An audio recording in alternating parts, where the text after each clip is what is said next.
Okay, hello everybody, and welcome to the Red Devils Den podcast, where we talk all things Manchester United.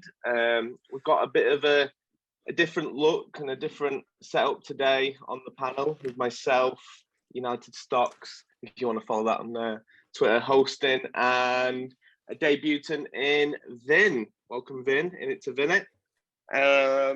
Vin, I was reading before on your Twitter bio, trying to be an optimist in a sea of negativity.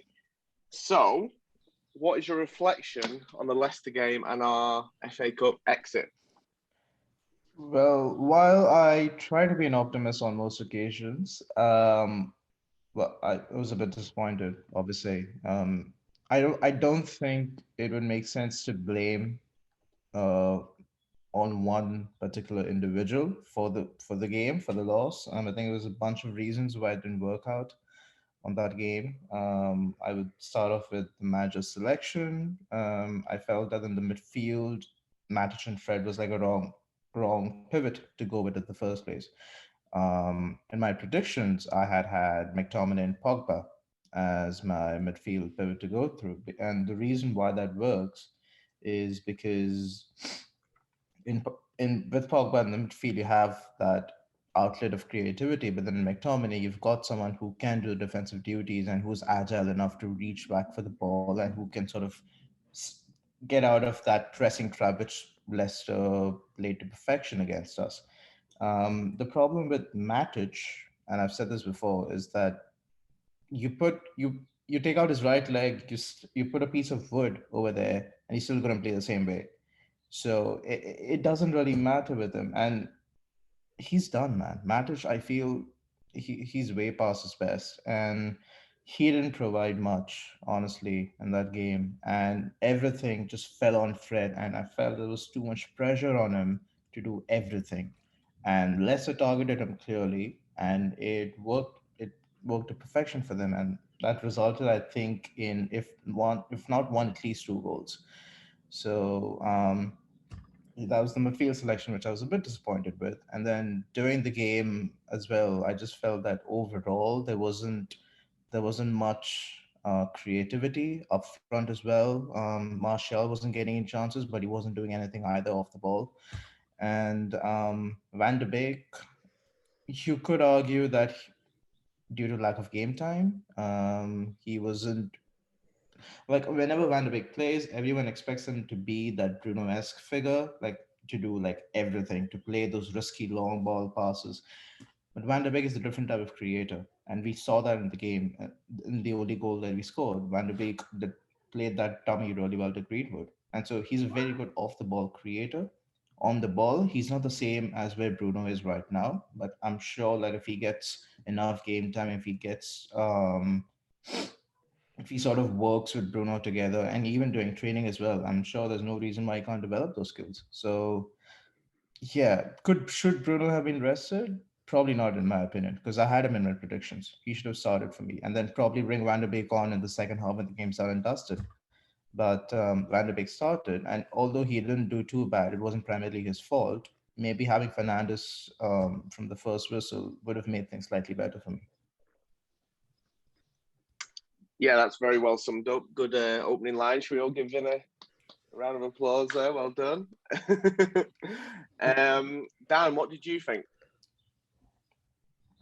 Yeah, I totally agree with what Vin said. It wasn't one thing. I think it was a total collaboration of things. The midfield pivot was awful. I think Ndidi and Tielemans walked all over him all game, to be honest. And go exactly what Vin said. I was thinking the exact same thing. There was a lot of pressure on Fred, and he had one of those days that he can have.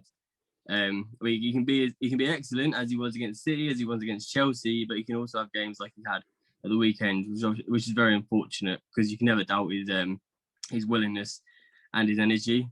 I feel like we started well, and I was very nervous going into the game because obviously we played a few days prior in Milan, and I wasn't sure how that would affect the players. But we started well, and that gave me a bit of confidence going forward. And then we sort of, we stopped pressing the final third as much. They started growing into the game, which is a common factor of our play recently, actually. So they started going into the game, and then they pretty much dominated the game and the ball for up to probably till we made those 4 substitutions in was it the 60th minute or something like that. Then we had another good 5 or 10 minutes spell, and then they scored again, and we were awful again. So yeah, it's massively disappointed, and I felt it was a very winnable game.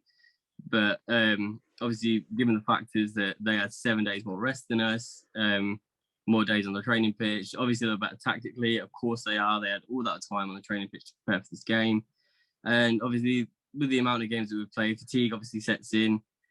Plus a rotated side that hasn't played together all that much this season. So I agree with Vin. It's just a collaboration of all those things that went wrong, unfortunately. Yeah, a lot of the coaching staff and the players came out after the game, and the message seemed to be one game too many. I don't know what you think about that, Resurgent. I think there's definitely value in that. The overriding feeling for the game for me was there's a great Oscar Wilde quote. There are 2 tragedies in life. One is not getting what you want, and the other is getting it. I think what ended up happening here was a lot of us had been saying for some time, oh, Ollie needs to rotate more. We should see Van de Beek play. Bruno Fernandes needs a rest. And now we're kind of looking back at it. Hindsight is 2020 and saying, oh, well, Van de Beek shouldn't have played. We should have started Bruno Fernandes and all of these other different changes. There's a lot of Monday morning quarterbacking. I don't know if that's an expression in the UK, but the idea is basically just that kind of looking back on it and being able to come up with answers in hindsight. So the situation that we find ourselves in obviously is not ideal, being eliminated from the cup. But one of the things that stood out to me was a lot of the people who are complaining now that, it's a disgrace. We had an easy chance to get to a cup final against Southampton in the semis. They're easy to forget how bad things were kind of pre-Ole Gunnar Solskjaer. So I had to look back at some of the cup results and cup exits in the pre-Ole era. In the FA Cup 3rd round in the 13-14 season under David Moyes, we lost to Swansea. The EFL Cup 2nd round, 14-15, we lost 4-0 to MK Dons. EFL Cup 4th round, we lost on pens to Middlesbrough in 15-16. In 17-18, we lost in the 5th round of the League Cup to Bristol City. And in the 3rd round of the EFL Cup, just in the season that Ollie ended up taking over a couple of months later, we lost on penalties to Frank Lampard's Derby County. So, while it's obviously not ideal to miss out on a chance for a trophy, it's obviously not ideal to kind of have one fewer outlet to Ollie's first chance at silverware. I do think it's important to realize we went out to Leicester City. They're the 3rd best team in the Premier League. They're, I think, a point behind us in the league. We didn't go out to some random minnows. This is 2 roughly evenly matched sides according to the league table, and the result just happened to go against us on the day. And while that's incredibly frustrating, and we obviously want to get trophies in every way that we can, I think it's important to look back on it and say, okay, well, we went out to a decent side. We only had a day and a half to prepare, and the other team had a whole week. So it's not horribly surprising if you have 2 equal level teams and you give one a day to prepare and one a week, that the one who had the week to prepare will win. So I'm not shocked. And I think the coaching staff got it right ultimately when they say that it was one game too far with the amount of preparation that we had. Thank you, Resurgent. I agree, especially with the Leicester City comment. The 3rd best team in England. We're very evenly matched. We both have fundamentals where we work very hard. We both have good individuals, and on the day they worked harder, and their individuals produced more quality and forced us into mistakes. Rayhan, so Vin and Dan seem to be negative towards Matic. What do you think about that? I disagree, in all honesty. I think if it was between Fred or Matic, one of them had to go in the summer, I'd choose Fred all day. Rehan, let's be honest, if you had the opportunity, you'd shoot Fred out of a cannon. Yeah, I probably would, to be honest. But just Matic, I don't know, his passing's miles better, and I mean miles better. His crisp after lockdown, when we came in last season, some of his passes are unreal through the lines to Pogba and Bruno. He's defensively more sound than Fred. He can make a tackle. He doesn't give these stupid fouls that Fred gives away in silly areas of the pitch. So yeah, I know he's aging, right? I know he's aging, and he's not the same Matic, but I think he offers more than Fred currently. My opinion on Matic is a bit different. I think I remember in the summer he got his new contract after he played really well. And a lot of people were saying, "Oh, 3-year deal, crazy." And I was actually sticking up for him because I thought he was excellent after lockdown. I think this season he's been woeful. I don't think he's added much to the squad. I think out of the 9 games we've lost this season, he's been involved in 6 of them. And Fred never hides. I'm very critical of Fred, but he never hides. He gets on the ball, he runs after the ball. Matic was hiding for me versus Leicester. I don't know if you've got a response. I think it's with Matic, it's obviously it's like he can't. I don't know. It's just a tough one with Matic. Like I like him, but I'd rather have him with someone like Fred. You can just tell like Fred and Matic don't work. Like you can just, I don't know. You can just like tell. It's like there's no. I can't explain it. It's like you'd know that like they won't work. It's just one of them. I think But one I of do. the. Sorry, Go Ryan, on. go ahead. No, you go ahead. It's fine. Yeah, so what I was going to say was I think one of the things that Josh brought up that I think was very important was his form kind of nosedived after he signed that 3-year contract. And this seems to be a pattern with a lot of these ex-Chelsea players. Willian's notorious for it. He'll have a great season, sign a new deal.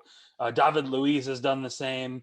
So I think it's just one of those things to keep an eye out for now moving forward. In hindsight, that contract was a mistake. 3 years, especially. I think 1 or 2 would have been fine, but a 3-year deal is a pretty long-term commitment at his age. And I think it's something that we're going to be saddled with for a while, just because the wages he's on. I don't think anybody's going to come in for him anytime soon, despite the fact that I agree with Josh. He's had a pretty poor season. I think Scott McTominay and Matic was a very tough discussion last year. I think this year there's no question that Scott McTominay gets in the team ahead of Nemanja Matic. So in the situation we find ourselves, I think the best way you salvage the Matic situation is going to be to have him in that kind of Juan Mata role that has been there for the last 3 or 4 years in the attacking midfield, playing 10, 15 matches a season, largely being a mentor on the training pitch. He's still he's still the best he's still the best CDM that we've got in terms of like the job role, I think. Yes and no. He's the best CDM we have in terms of the fact that he's an actual proper CDM. So like by definition, Yeah, that's what I mean. he fits the role, but he's not the best in terms of actually playing that role because while it's not as natural for McTominay, I do think that he gives us more in that role in 2021 than we've been getting from Matic. I think on Twitter, our favourite phrase for Manchester United at the moment is double pivot. So we have many different partnerships. Vin, is Fred in your main partnership? Well, let's see. Let's look at the options that we have, right? So we've got McTominay, Fred, Pogba, Van de Beek possibly, because he plays there sometimes because he rarely plays a 10. So let's assume he gets in there, let's assume Pogba leaves in the summer.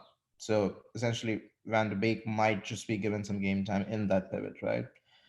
And then Matic, probably not. So for me, the best double pivot right now is McTominay and Fred at this point.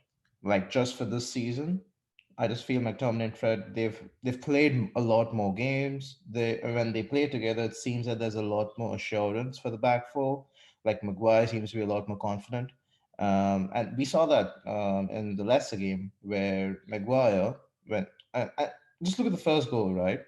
Fred was right up there, but where was Matic? Matic was like somewhere hiding in between the two Leicester players, and he wasn't sort of able to come forward. So like he wasn't demanding the ball from Maguire. Like, give me the ball, I'll take it away forward. Fred was there, but then he had NDD and Tielemans pressing behind him as well. So Maguire, normally Fred does a decent job once in situations like this. If this was McTominay, I have no reason to believe he would have fucked up. Like McTominay is really good at clearing away from pressing traps and driving the ball forward. We've seen this time and time again. Fred, well, he does it. He does it at times, but I do agree his first touch sometimes is like way over the top. It's almost Lukaku-esque, right? We've seen how bad his first touch gets. Fred does that at times on occasions, and on Twitter, the most trending topic whenever Fred screws up is that he's not a Brazilian. Like he is not Brazilian. He's check his passport. He's of a different nationality. But and I've said this before that Fred for me is a better number six than a number eight, even though he's not a typical numbers. He's not a typical number six, right? And number six is a defensive midfielder, right? But Fred has certain defensive traits which make him a better number six than a number eight because number eight is like the creator, and I don't think Fred is a creator of sorts. Like I haven't seen him create much at all, right? But when it comes to pressing the opposition for the ball, taking the ball from them, and just show a bit of energy and to do a bit of defensive duty, I think Fred does a much better job than that. And in that Fred partnership, if you see, Fred is like the pseudo number six. McTominay is the pseudo number eight, who sort of drives the ball forward, passes it to Bruno, and connects it to Rashford or whoever it is on the wings.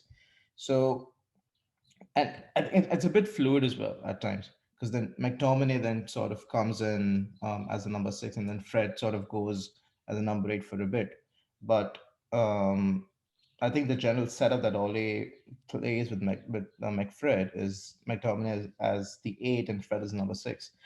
So if we persist with Fred in that defensive midfield role, I think he'll do a much better job, and he won't be sort of under pressure to be the creating to be the creative outlet as well, which I think Pogba has to be in there no matter what. So it depends on what kind of opposition you're playing against. If it's someone like City or if it's someone like Liverpool, then yes, you got to play McTominay and Fred. But otherwise, I would play McTominay and Pogba. I think Vince nailed it there. Definitely, you want to play McTominay and Pogba against the bigger teams. Sorry, against the low blocks, and then play McFred and then Pogba probably on one of the wings against one of the bigger sides, so that we have that stronger defensive cover. But one of the things that I pretty much really disagreed with was this idea that Fred is better as a six. I think the problem with Fred is he doesn't fit the archetypal number eight that Vin was talking about. He doesn't have that creative pass in his locker. He's not going to help unlock a defense the way Pogba or like Yuri Tielemans could. So in that sense, I agree that he's not an ideal eight, but he's not an ideal six either. I think his aerial win percent for defensive midfielders is like in the 4th percentile in Europe. He's awful at that in the air. He's also prone to an absolute hospital pass once or twice a game, which is not ideal when you're the last person shielding the defense. And then beyond that, his biggest attribute, in my opinion, is his running, his pressing. And though if he's pressing and moving out of position, then he's not shielding the defense, which is what you want your six to do. So I think he's not an ideal six at all. Like the one thing that would give me a heart attack and make me feel about Fred the way that Rehan does is when I see Fred and Pogba in the same midfield, because then I know Fred is going to be the defensive midfielder, and when he presses, we're just going to have a giant Grand Canyon in the middle of our midfield. So that's one of the things that I would definitely not be in favor of. I think the other thing that stands out to me though with Fred and McTominay, the way that we play them, is it's almost like an inversion of Man City's system. People say Man City play with double eights that are high up the pitch, so it's almost like one moves up into the 10 slot, the other one slots down into 8, and then they switch. I almost feel like United play the opposite way, where we have a dedicated number 10, and then we have 2 half-8s where one of them slides back into the 6 role, and the other one goes forward, and then it switches. Because if you look at it, often what happens is when we're on the edge of the box, the person making a run into the box tends to be Scott McTominay. But if we're coming out of our own half, the person sitting in front of our defense is McTominay, and Fred's the one breaking through the lines and trying to play the pass out wide to Rashford or Luke Shaw. And so I think that our system isn't necessarily one with a fixed six, and there's questions to be asked whether that's because of the players that we have or Ollie wants to play that way in general. But ultimately, the position we find ourselves in is we have to make the best of it for the next 10, 15 matches to the end of the season, try to get second place in the trophy. And I think the best way to do that is McFred against the big teams and Scott McTominay and Paul Pogba against the lower blocks. Yeah, I mean, just one minute, Josh. I was just about to say, like, I mean, ideally, Fred wouldn't be my number 6, but given the players that we have right now, because obviously Matic, we can't expect him to play 10, 15 games in a row. And so, which is why I was sort of saying that Fred, in the situation that we have right now with the players that we have, Fred could be like that pseudo number 6. He's like the best option between Fred and McTominay. You would choose that as obviously, but ideally, obviously, he wouldn't be my number 6. He would be like a. I mean, okay, I'm gonna throw a question though, guys. Would you have Fred as like a backup player in your squad? And if so, what position would you play him in? Yes, in the midfield pivot, and exactly the role that we were just describing, running around, pressing against big teams. So he would, for me, he's a player who he's not quite Darren Fletcher in the sense that Fletcher was a different kind of player, but maybe Park Ji-sung, I guess, is a closer example towards the end of his career, where Sir Alex didn't play him more than 15, 20 times a year. But when he did, it was, okay, we're playing against Spurs, we're playing against Arsenal. Your job is to go and run around and keep an eye on Cesc Fabregas. Your job is to run around and contain Luka Modric.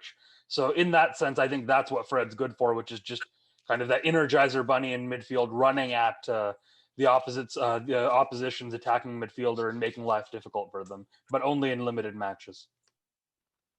I'd say I completely agree with what you just said. And I was about to say the same thing. Fred is essentially a bulldog. You know, I think he's critical in the big games as you were mentioning. He's critical of being on the front foot, basically. If you watch him against Chelsea, how he was winning the ball in the final third, I think he's got a very particular skill set and he's a very valuable asset to the squad.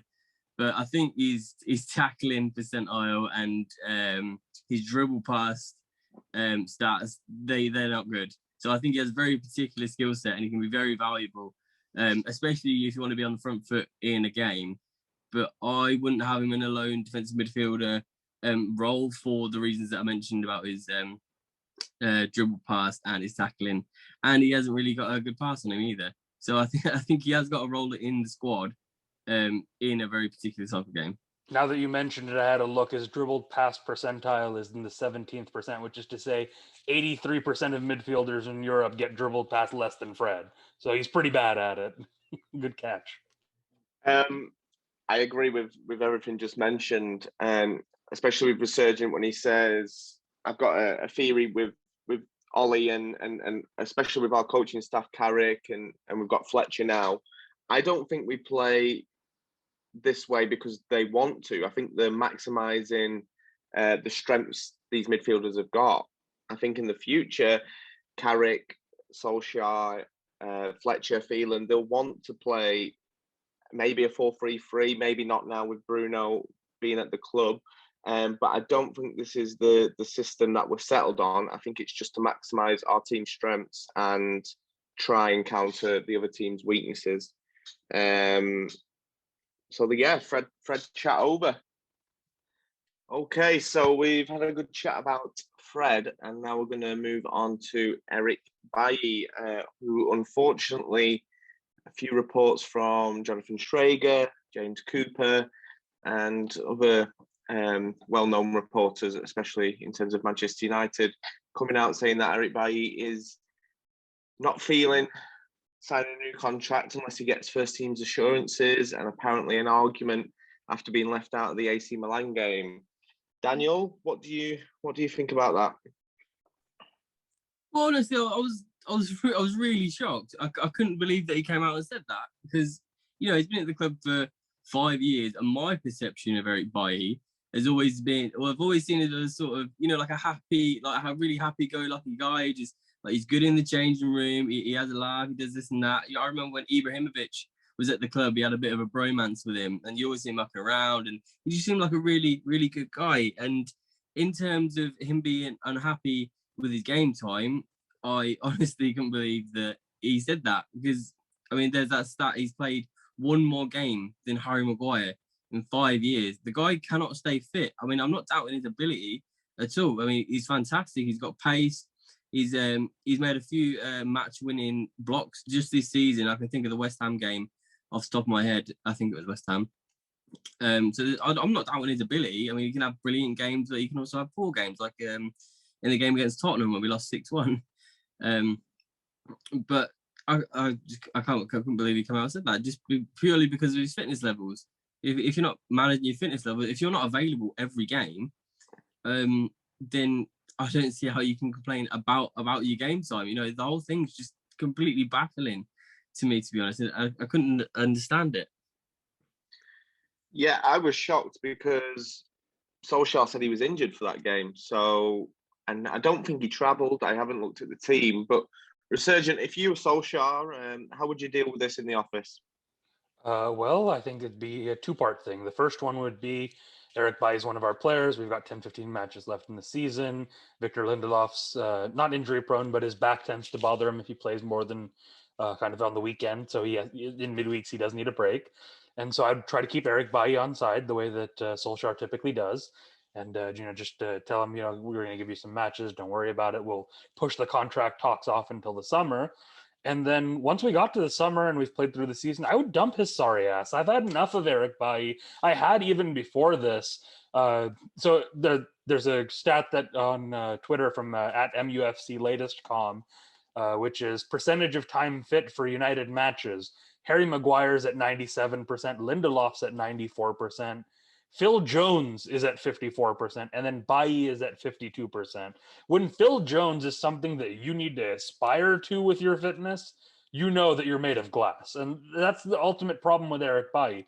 And then beyond that, people always point out his great performances, like against, I think it was Villa, or it might have been West Ham earlier this season with the block towards the end.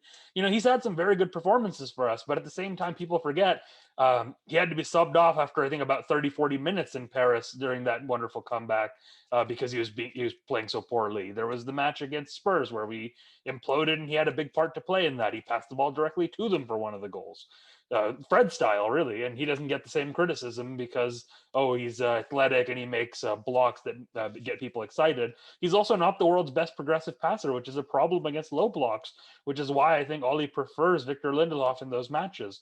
So just kind of with all these factors in mind, I would keep him on side till the end of the season. But even if he didn't have these complaints, my personal preference has always been to go ahead and sell Eric Bailly in the summer and replace him.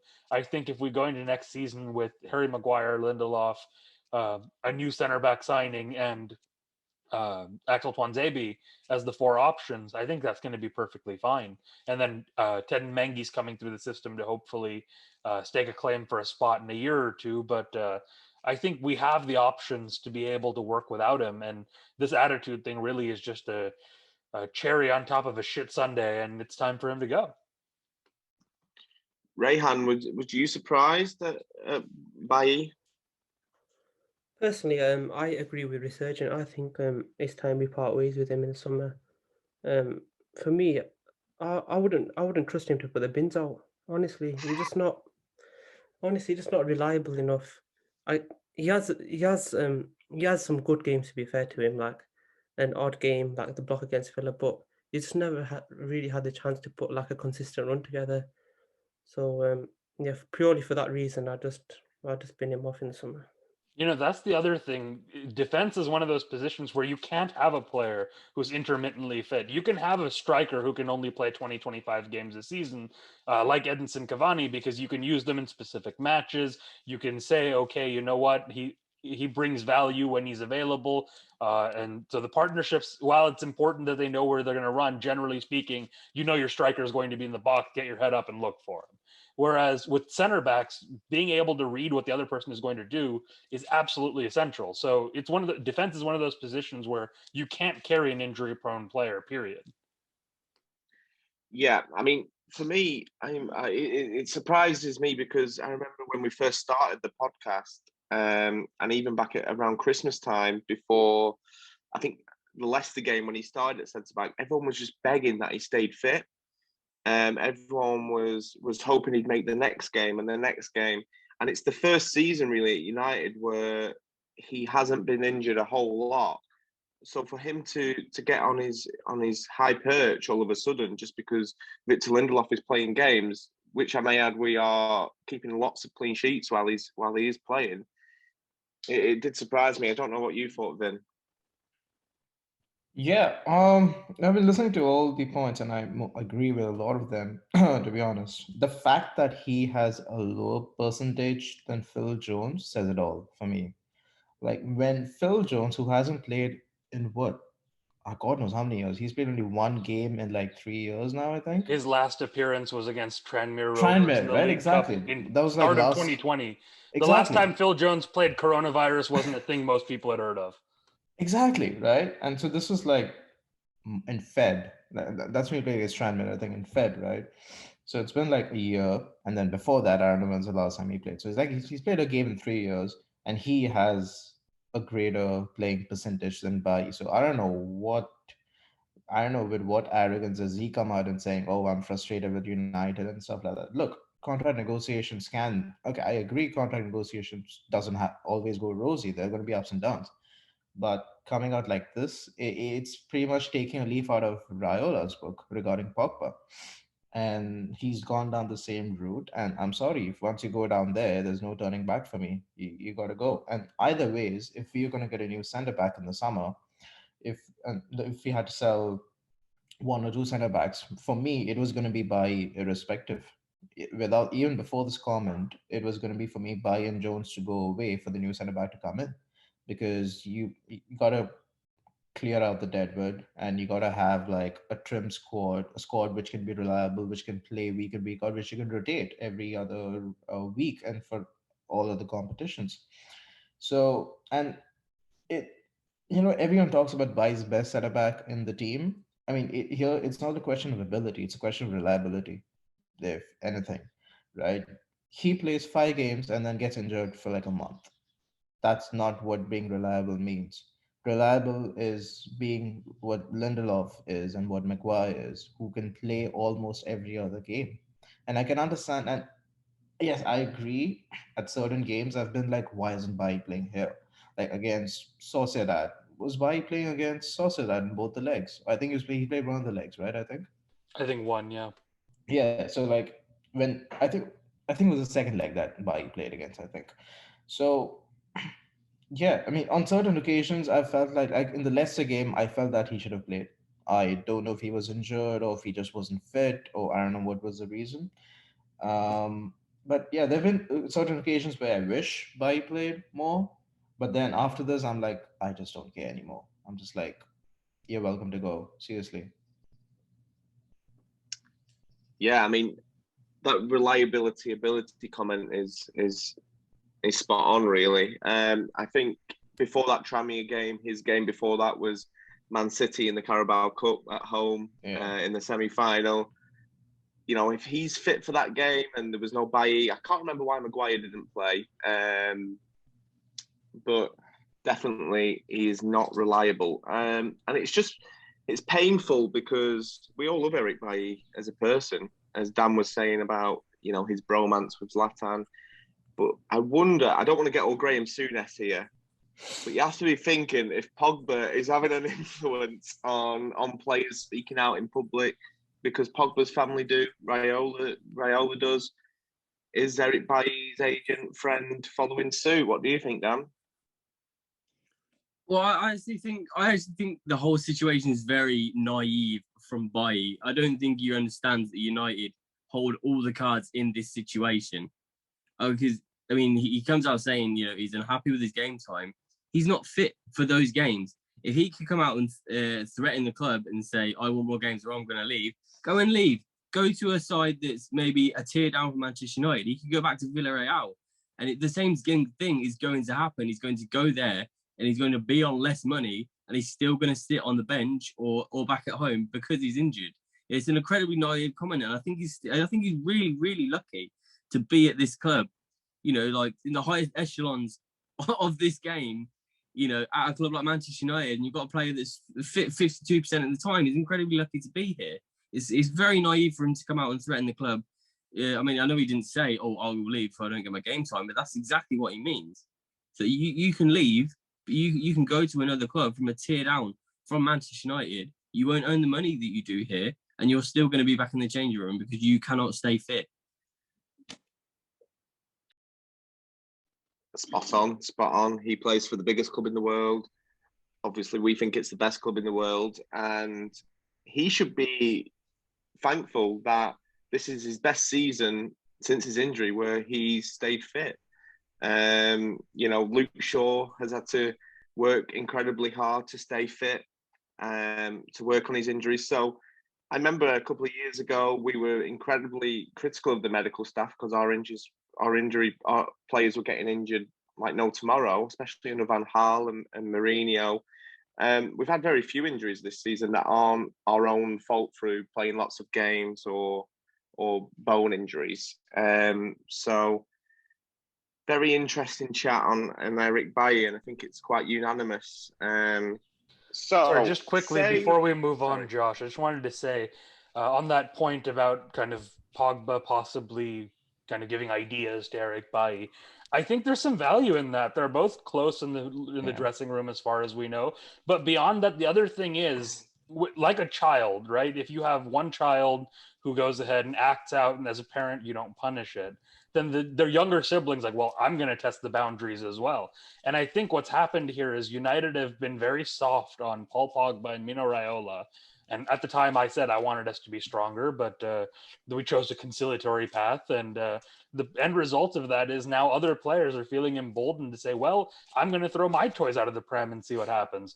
And it's ultimately to our detriment. We need to make an example of someone. Eric Bailly is a great person to make an example of, because Paul Pogba, despite some of the issues that I have with him, is a world-class player. And so when he does these things, you kind of do have to tolerate it a little bit. But Eric Bailly is not a world-class player. He's not one of the top center backs in the Premier League. He's a good center back. And there's good center backs are a dime a dozen, and he can be easily replaced, especially with his injury record.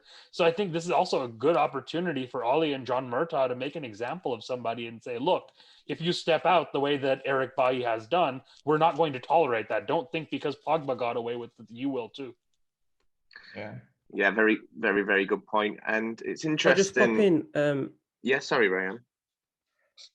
I read somewhere that the manager and the coaching staff were like teaching him a new way to play, or is that true, or like developing like a different style of play to him, or Yeah, sure I think I I think what that report was about was basically trying to prolong his fitness levels.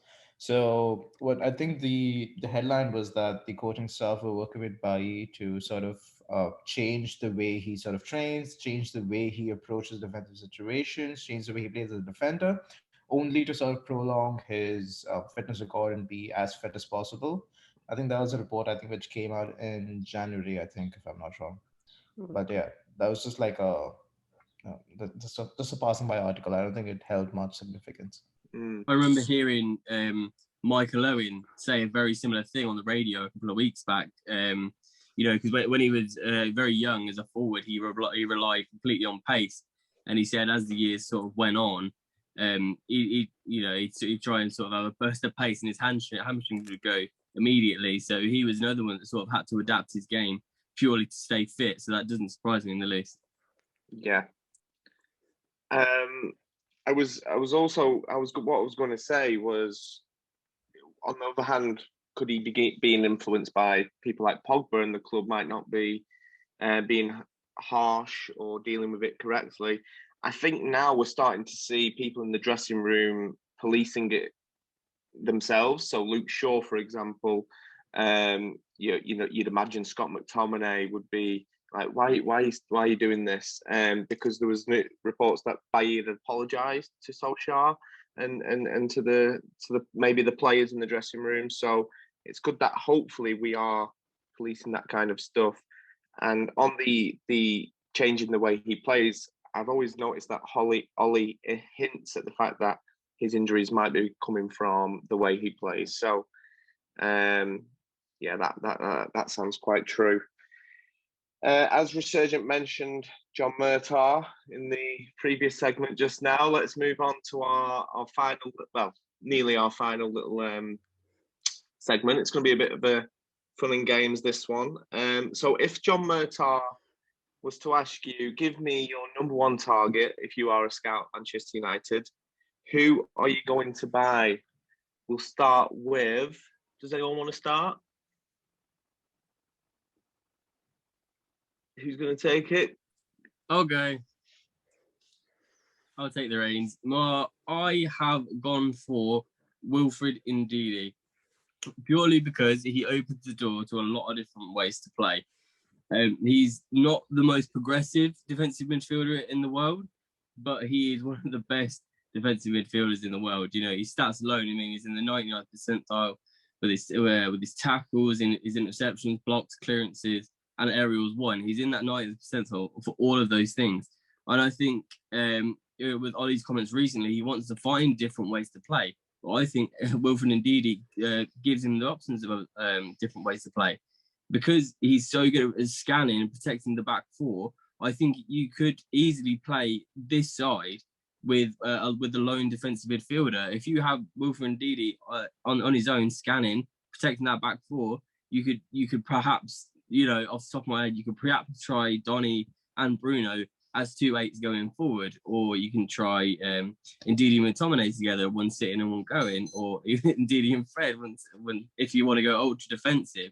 I think he's a fantastic player, and I think he's very attainable. I mean, I understand how difficult Leicester are to deal with, because they've got a significant amount of money backing from their owners, and they're notoriously difficult to deal with. We saw that with Harry Maguire, but I definitely think he's worth a punt, and I think we could probably secure him for 50-60 million.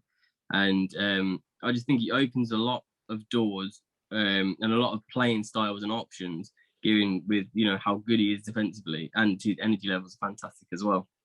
So I'm going to say something about Wilfred Ndidi that's going to come across as incredibly disrespectful, and I don't mean it that way, because I do rate him as an excellent defensive midfielder.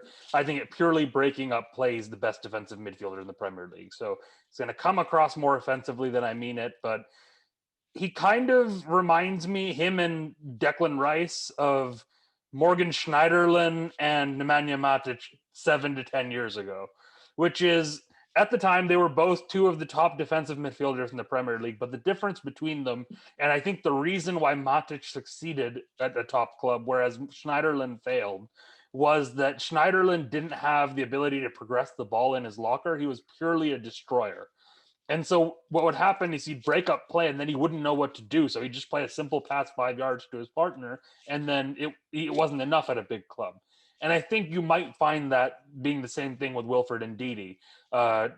Apollo points this out a lot, that Ndidi does not really drive forward with the ball. He doesn't make progressive passes. I don't think he fits the profile of Nemanja Matic, but younger.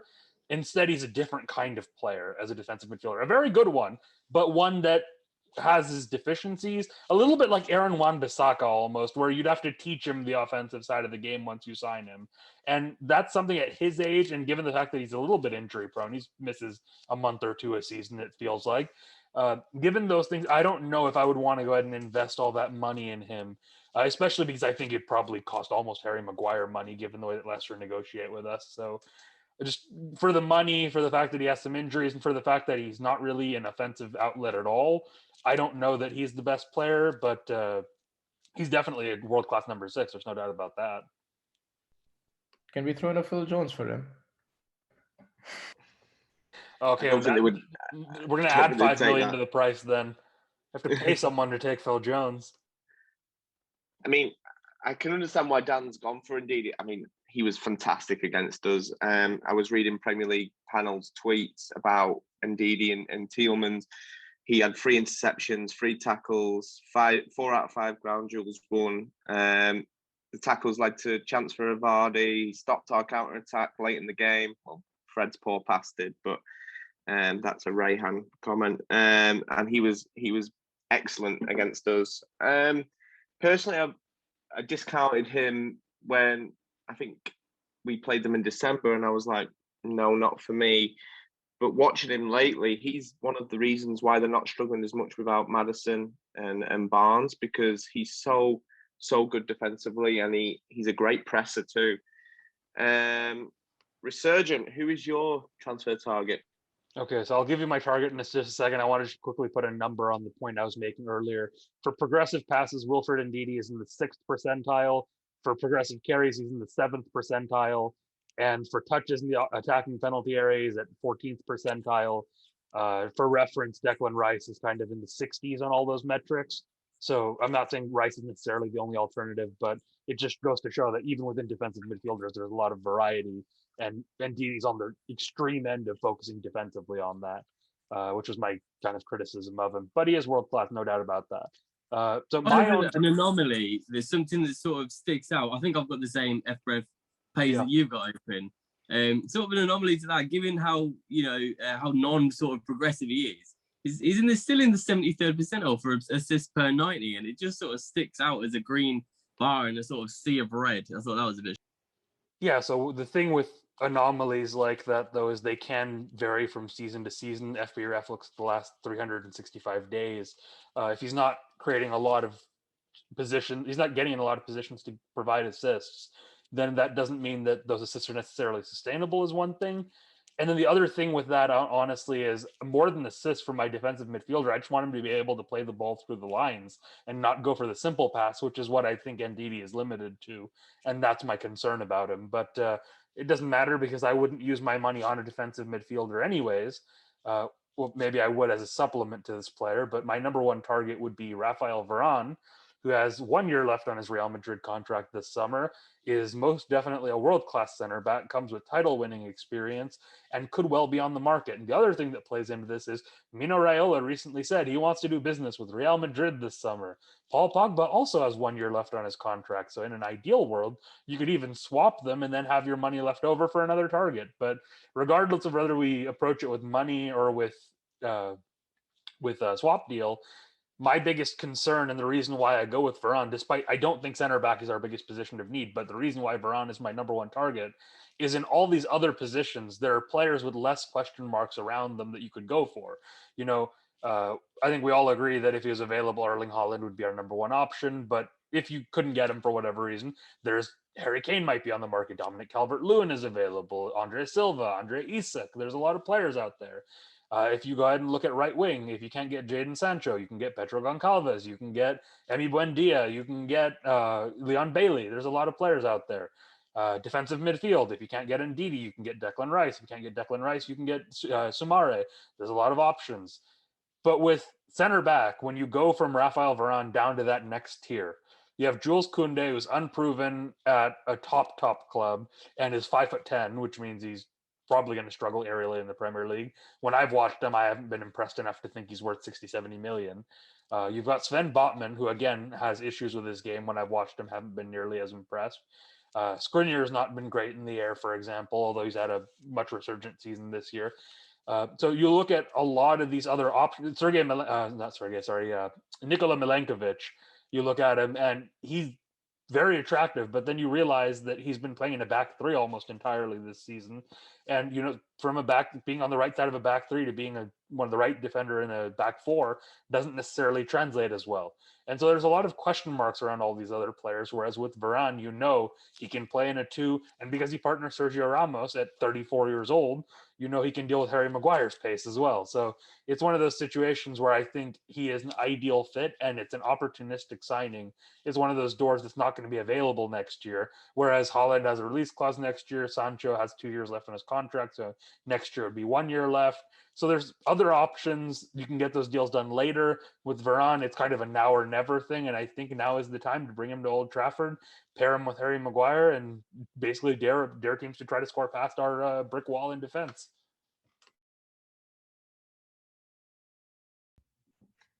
How does Milinkovic sound as an alternative to you? So I really like Nikola Milenkovic from the clips that I've seen of him. I haven't sat down and watched multiple 90s. Like that 30 million, he's a bargain for me, honestly. Oh, Dan agrees with you 100%. He is the biggest fan of Nikola Milenkovic of anyone on here, maybe apart from you now. But the thing with him is, like I said, he's played in a back three, which makes me a little bit nervous about how he's going to adapt to to playing in a back four. The other thing with Milenkovic is, while he's a very good player, he does have this tendency, or not really tendency, I should say. It's rather just one of his traits that he's a taller center back. He's a little bit more similar to Harry Maguire and Victor Lindelof than he is pacey or like Eric Bailly. So he's not necessarily going to be someone who can cover as well. So I have that question mark about whether or not he's the ideal partner. But I'm a fan of Milenkovic from what I've seen. I want to sit down and watch him for a couple of full 90s when he's playing for Serbia in the international break. But I just think if Varane is available, you go get him. And it also plays into another thing I said on Twitter about a month or so ago, which is I think this United team now is so close to being able to take that next step and win that if we can get a couple of world-class players, 27, 28 years old, they've won leagues and Champions Leagues before and are still able to do that, then, and we can get them for reasonable fees and wages, then we should be going for those kind of signings to put ourselves over the top. We're kind of in a win now mode almost, it feels like, as of this summer. And so from that perspective, I think Milenkovic would probably take a little bit more time to settle, whereas Varane could just slide in immediately. But I think Milenkovic is definitely a good option if we can't get Varane. I've seen a few people say, and I mean, I'm going to be completely honest here, Sergio, mate. I don't very rarely watch La Liga since it came off Sky Sports. So whenever I see Rafael Varane, it's always in the Champions League. So I have very little, and when I'm watching the Champions League and we're not in it, it's just sort of on. Like, I'm not really scanning anything analytically or anything like that. But I saw a lot of people when we was linked to him previously, because I've known him a few times over the years. I think a lot of people have said Ramos makes him look better than he is. What do you think about that? It's definitely true that Ramos makes his partner look better. That's been true always. You look at him and Pepe earlier in his career. Pepe looked like a better player next to Sergio Ramos. He's a top-class defender, one of the best center backs in the history of the game, and the result of that is that he makes his partner look better. I don't disagree with the point. I just think that it's a disservice to Varane to say he's a headless chicken without Ramos next to him. He's still a world-class player in his own right and still far more accomplished than any other center back we could target. Good points. So, well, that was a really good debate. To be fair, I got lost in that little debate. I don't think Ryan's done his. No, neither's Vin or Rayan. Or myself. So yeah, that's a really good debate there about Varane and Ndidi. Rayhan, who is your number one target? My number one will probably have to be a midfielder, a centre defensive midfielder. So I'll go with Declan Rice. I think he's very active in his team pressure, and I think he works with Souček from West Ham very well. I think they complement each other superbly. I think his awareness is great, which allows him to obviously intercept and put tackles in, which obviously brings a calmness when defending as a team. And I think the main thing when he does intercept the ball is he is comfortable using both. I emphasize the word both. Fred can't pass with both feet. So yeah, Declan Rice for me.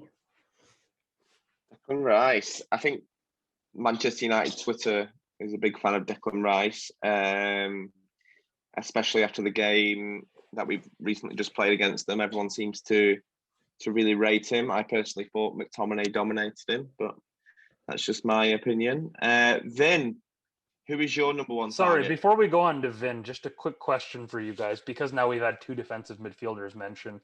Who would you prefer out of the two? I know Rayan and Dan have pitched their guys, but I mean Josh and Vin. Who would you prefer out of the two? For me, I would take Declan Rice over Wilfred Ndidi because he brings that progressive passing dimension to his game. For me, Declan Rice, for more than just his playing reasons, I think he's a good leader. He's a very popular. I mean, the country loves him. Like every time he has an interview with Sky Sports, not the Irish, yeah.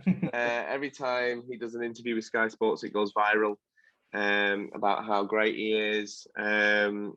He's settling into the England team very well. I think he'll be an England captain in a couple of years' time. If not, when Harry Kane is injured, he will maybe take the vice captain role if Henderson's not there either.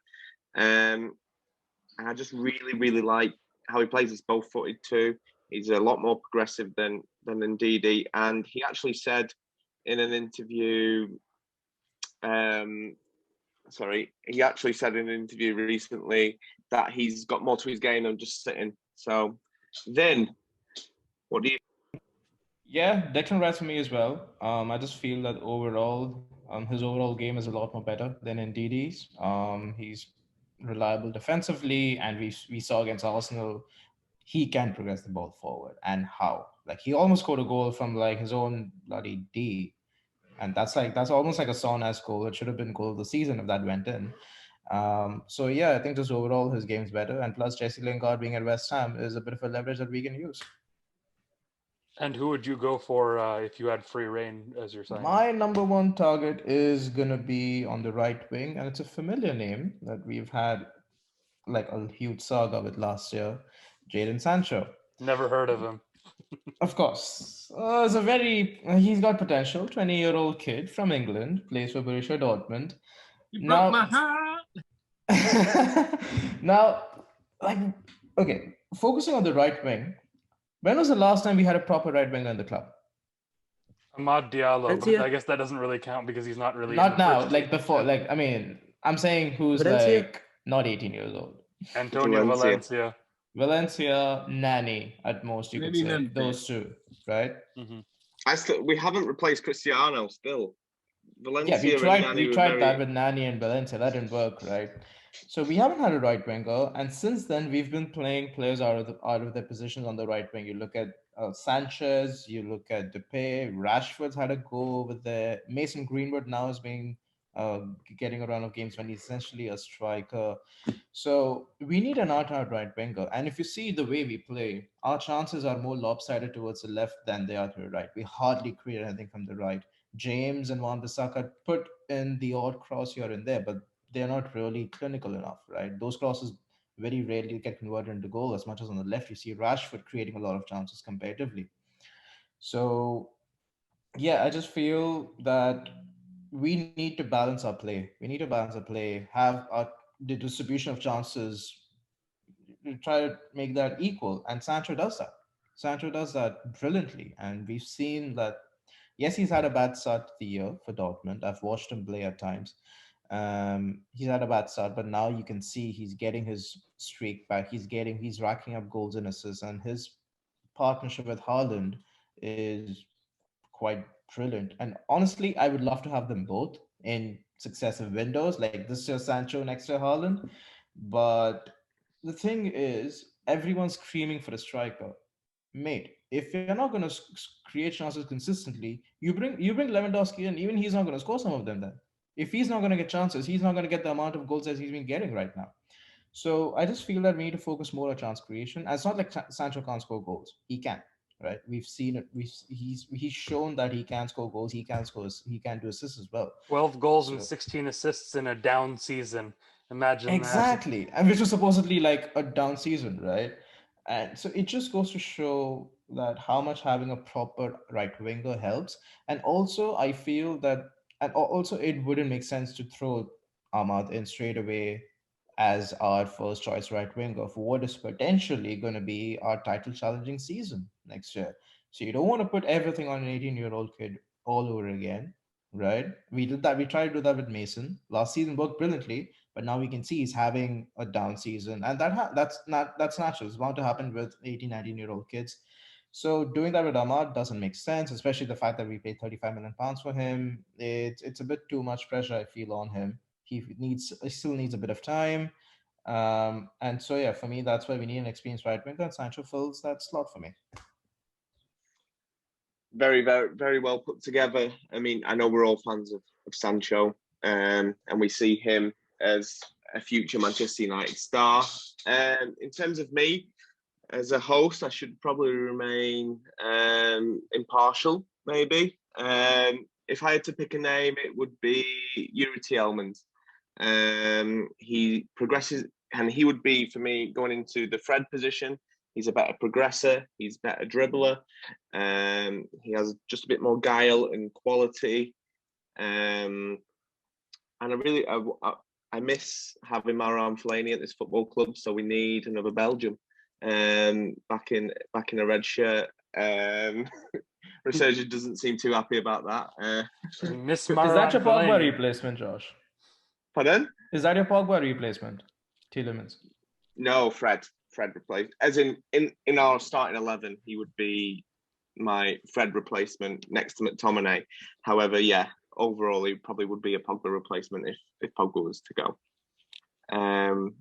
So good guys, player. thank you. Yeah, he's a good player. I really like him. I think he's quite underrated, to be fair. And to see that we could have got him for 40 million in summer 2019. He waited for us disappointing. too. It just seemed like we were waiting to see if anybody would come in for Pogba. Yeah, And then nobody did at a sufficient level. So we said, okay, we're sticking with Pogba. You can go to Leicester. And now here we Yeah. are again, and we look like idiots. as usual. But I just want to say thank you if you have made it this far. It's been a great podcast. One of the best we've probably done. We've gone in depth on a few different issues that we face as a club.